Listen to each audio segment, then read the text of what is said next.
দোল পূর্ণিমার নিশি নির্মল আকাশ, মন্দ মন্দ বহিতেছে মলয় বাতাস। লক্ষ্মী দেবী বামে করে বসি নারায়ণ, করিছেন নানা কথা সুখে আলাপন।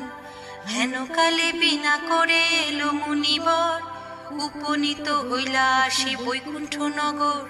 ধীরে ধীরে যুগলেতে করিয়া প্রণতি, কহিলা নারদ মুনি লক্ষ্মী দেবী প্রতি। কি কারণে আজি হেতা লক্ষ্মী জিজ্ঞাসিলা, পদে নতি পুনরায় ঋষি নিবেদিলা। কেন মাগো নরপ্রতি তব অবিচার, চঞ্চলা চপলা প্রায় ফেরো দ্বারে দ্বার। ক্ষণকাল তরে তব নাহি কোথা স্থিতি, সেই হেতু নর নারী ভয়ে দুর্গতি। সতত ক্রিয়ারত নর নারীগণ, অসহ্য যাতনা পায় দেখি অনুক্ষণ।